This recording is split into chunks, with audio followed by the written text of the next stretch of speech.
Talking with Quinn. Hey guys, what's up and welcome to another episode of Talking with Quinn. Of course, I'm your host, The Quinn, and I have another awesome inspirational interview for you. Today's guest is from right here in Sweet Jamdown, and for you foreigners out there, that is Jamaica. He is a disc jockey, an audio editor, and a receptionist with a passion for helping others, among so many other things. And also, you would be surprised to know that he's actually blind. So as usual, get your popcorn, sit back and relax as he shares his story with us today. And once again, be sure to watch until the end of the video to hear his answer to the bonus question. Also, stay tuned for his word of advice at the end of our talk. But before I bring on our guest, please be sure to like the video and share it to others so that they can be inspired. And subscribe if you're new. Also note that the instrumentals for this video have been provided by InnerSanctum Entertainment Ltd. But without further ado, let's welcome our guest for today, Damion Rose, aka DJ King, the baddest blind DJ alive. Okay, so we're finally here with the man himself. He's very busy, so I'm glad that he has taken time out of his schedule to speak with me today. First, let's start out by introducing yourself to everyone. My name is Damion Rose. I am the receptionist and the audio editor here at the Jamaica Society for the Blind. I am also a blind disc jockey and a teacher, but not by profession. Nice! And you're able to juggle so many roles despite your disability. But what I want to know, was your sight always at this level? No, I was not born blind. I got blind at the age of 2 when my mom and my grandma thought that something was wrong with my eyes because I could have seen, but the issue was I'd be looking at you and my eyes would be rolling all over the place. So what happened was that they thought that something was wrong. So they took me to the Cornwall Regional Hospital down in Montego Bay. They met a doctor there and he said that he could fix it. All right, they agreed. He went in, did his operation, and I came out totally blind. When that happened, my mom decided that she would have to now come to Kingston because she has to find a way out for her son. So she came to Kingston and found out about the Salvation Army School for the Blind. I came up, did the registration. A part of registering for the school is that you must do a medical. And I did my medical at the university hospital. And when I went there and the doctors and the nurses asked my mom what had happened, and she told them, they were very angry because they were saying that all I needed was an injection to steady the eye nerves. And with treatment, I would have, continued to see. But that wasn't supposed to be the case. Wow, what a story. But nevertheless, all things are working for your good. Look at where you are today, being a blessing in the lives of others. And I wonder, how was it for you growing up? How did you adapt to the situation and how did others around you react? I must say, I have one of the best families in the world. As soon as that happened, all my family members that, lived in the same home that I lived in, they were very supportive. They wanted to do everything for me, everything. And that was the case for some years. And then I realized, coming to the school for the blind and, socializing with other blind persons, especially the ones who were older than I was, I realized that, listen, I need to start learning to do stuff for myself because there's going to become a time when I'm going to be in a space where there's nobody to do something for me and I'm going to be, out of it, not able to do anything. And then I got a rude awakening. Sometime I'll be at home for the summer and I'll be outside playing because I was a very creative young man, And you know how the summer sun is hot. And the rest of my family may be on the inside, watching a show or something. And I would come in and say, probably I want a cup of water or a cup of drink or something. And I came in at the inopportune time because probably at that time the show was getting very sweet. So you know that nobody is gonna move at that time to come and give me something to drink. And then I realized that, you know what, I have to learn to do these things because not all the time somebody's gonna be there to do stuff for me. Awesome. I love the motivation. So do you have any hilarious encounters or stories while you were adjusting to blindness to share with us? My adjusting to blindness was very simple because it's practically what I have known for all my life. As I told you, I got blind when I was about 2. So, you know, at 2, you would just be getting to learning your surroundings. So, me being blind, I had to learn my surroundings differently because I was always an inquisitive person. I am that person who always asking questions. I always want to know what is that. I always want to know what you use that for, stuff like that. So people used to tell me, "Boy, you can't stop asking questions now. You're just so inquisitive." And you know, that's just me. I want to know what everything was used for. So that was the way I used my adjustment period, you know, to learn about things and learn what they were used for. In terms of hilarious stories, as a blind person, yes, there are a lot of hilarious stories. Well, they might be hilarious to me, but could be dangerous for other persons. You know, like sometimes you're walking on the road and you think that this is a road you know very well, and then somebody probably remove a drain cover or something, and you just feel your foot in mid-ear and you know, little stuff like that. But for me, I am not that type of person who is going to sit down and complain if there's a hurdle in my way. Me, I go find a way over it or around it. When I want people to see me is when I'm in my element, not when I'm at my lowest. So if something like that happens to me, I am that person who is going to get up and just move. You know, when I get home, I'll tend to my wounds if they are ready. Wow, and I can definitely relate. I remember when I was first learning mobility. 1 minute I was lining up to cross a driveway, and then by the time I looked, I caught myself before heading right through the doorway of a furniture store. I had to find my way back out, and my trainer asked me if I was going to buy furniture. Yes, these things do happen, and even as a seasoned blind person, these things will still happen to you. Trust me, they will, because there's going to come a place where you don't really know that well, and you're going to be trying to navigate, and you're going to be thrown off somewhere or the other, because you know that's just how life is. Yes, well said. So I hear that your close friends also call you Congo Man. Can you shed some light on that nickname? Congo Man. Boy, I have so much names. But Congo Man, I got that name while at the school for the blind. And let me start off by saying I'm an avid lover of music. I want to say probably I'm addicted to music. I just want to hear something playing and it grabs my attention. That's just me. So as I was saying, I got that name at school when the equipment had just come for them to form the school band. And every day when they would be setting up, I would be around there, you know, listening what they were doing, wanted to take part and stuff like that. So they got the band members together, excluding me, and I was very hurt. But guess what? I would still hang around. So about 2 months after, one of the band members dropped out and they were looking for somebody to play the Congo drums. And the band leader, he was Marlon Jones at the time, he saw me and said, "Come here, little boy. Well, you can play drums?" I said, "Yes." And he said, "All right, I'm going to start you off on the Congo drums." And put me on the Congo drums. And the first songs that we played, I did my best because I listen a lot of music, so I know how to replicate the different beats and stuff like that. So when after I finish, he say, "Yes, Congo Man," and that's just how the name stick. Very interesting. And as I mentioned earlier, you're also a disc jockey, or DJ for short, DJK. First, before we get into what you do, why did you choose that name?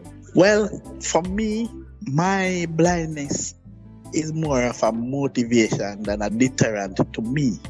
I embrace my disability, I enjoy it, and I am living with it because this is who I am. And part of why I can navigate around the place is because of my cane. So my cane now becomes a part of me and shows you that I have a disability. So I decided that, listen, this is who I am and my cane represents me. So I am a DJ and my cane will guide me. Hence DJ Cane.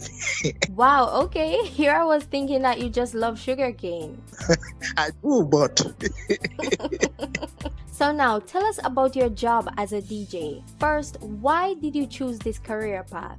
Well, as I said to you earlier, that I am an avid lover of music. I like to listen to music, and I was also very interested in hearing the different radio announcers and persons on the radio. So from a very young age, I would sit down and listen to them, hear how they handle themselves on the radio. And I always say, I'd love to be a radio disc jockey. And, from that time, even while we were at school, we used to have a sound system who used to play next door to us, like on a Wednesday night, or they would have sound clashes over there on a Saturday night and stuff like that. And, we would be excited because we're going to hear a whole lot of music, a whole different genres of music and stuff like that. And when we listen to those, we'd wake up in the morning and we'd have discussion about them and stuff. So music was entrenched in me and I wanted to do that.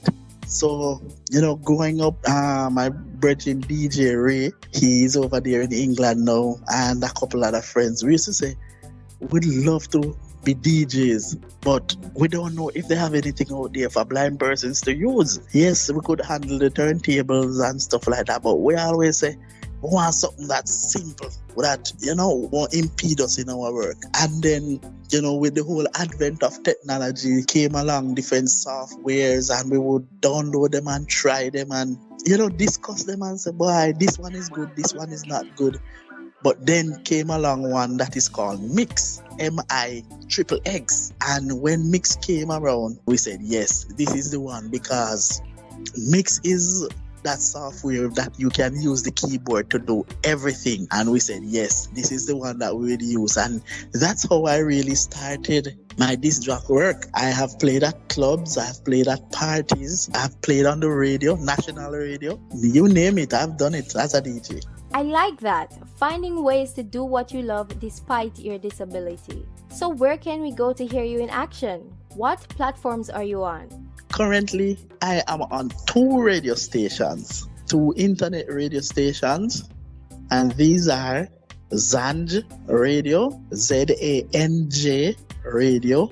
I have a program on that station on Saturday nights, 10 until 12 a.m. Sunday morning. That's Jamaican time. So you can do the conversion wherever you are in the world. And I'm also on another station, UVC Radio, United Vision Connect Radio. Now let me give you a little history about that station. This station is a station that is owned and operated by mainly blind persons. Let's say 98.5% of all our disc jocks have a visual impairment. And I have 2 shows on that. So I have a show Saturday evening from 3 until 4 Jamaica time, and that is called the Jamaican Connection. And this is where I do everything Jamaican. So I play Jamaican music, I have Jamaican features, and just everything Jamaican. And also for the last 6 weeks, I've started a new program on that station also, UVC Radio. And that program is called The Quiet Storm. And this is aired Monday nights from 7 p.m. to 9 p.m. Jamaican time. And The Quiet Storm is where I play, soul music for the lovers. And I also have another friend that does a feature on that for me, that he chooses an artist, a soul artist, and gives some information on them and play their music. So big up DJ Steve. Yes, but those are the two platforms that you can mainly find me on at the moment. All right, great. Expanding your borders, I see. And if persons wanted to contact you for DJ or audio editing services, how can they get in contact with you? In December, I launched my business and it's called DJ Kane Audio Production. You can reach me via that email, djkaneaudioproduction@gmail.com, or you can call me on WhatsApp, 876-447-6803, or you can hit me up on Twitter at DJ Kane.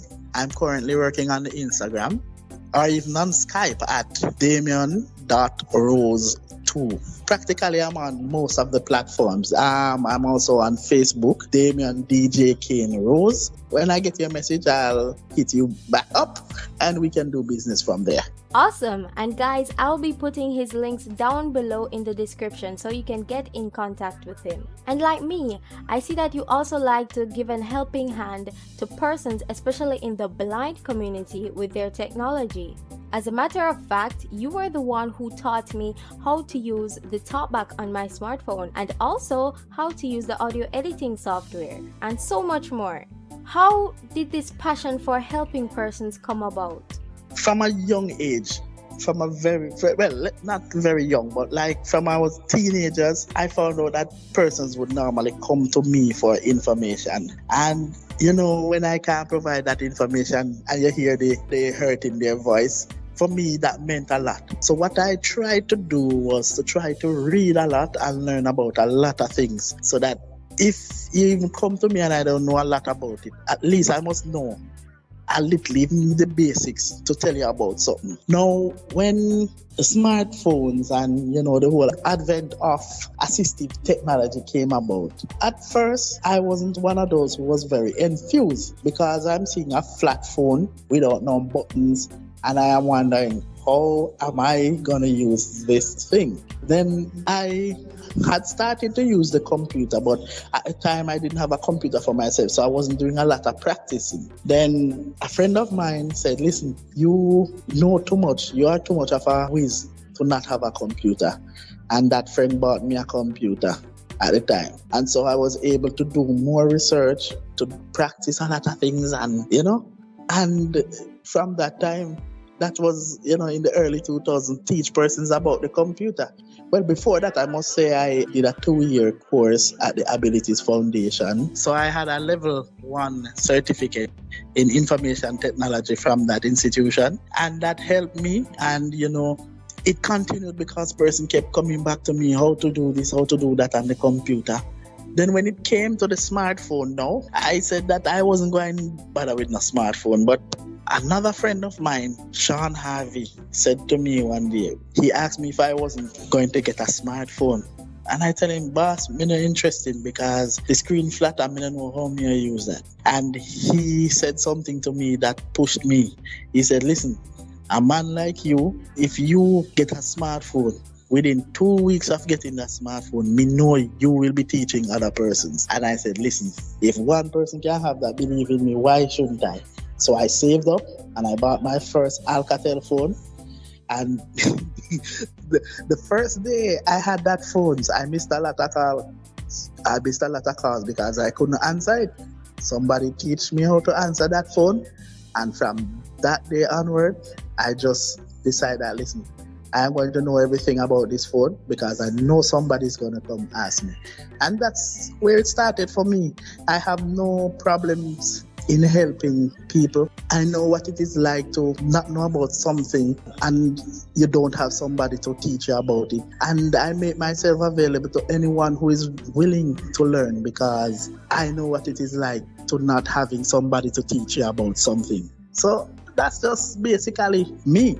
Wow, and I can definitely relate because the main thing that pushed me to create this YouTube channel in the first place is the fact that there was a lack of tutorials online to assist blind persons with their different applications. And if there were, they were not even in English. Exactly.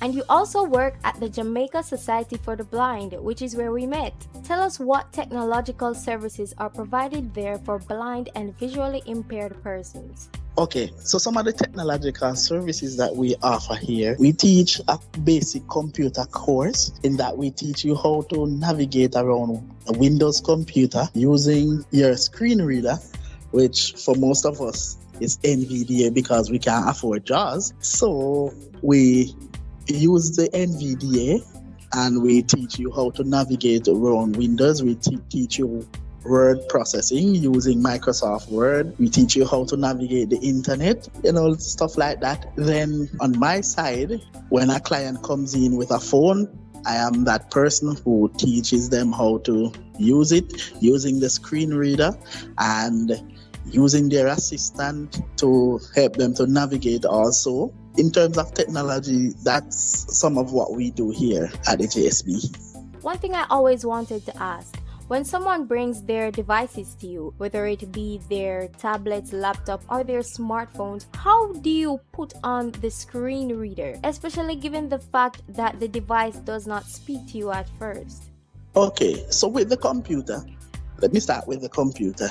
At first, you won't hear any speech, but a Windows computer comes with its own built-in screen reader, and it's called Narrator. So for me, as soon as somebody brings a computer to me and I turn it on, the first thing I do is turn on Narrator. So to start up Narrator, you use the Control, Windows, and Enter. So you hold it down for about 3 seconds and you will hear saying starting Narrator.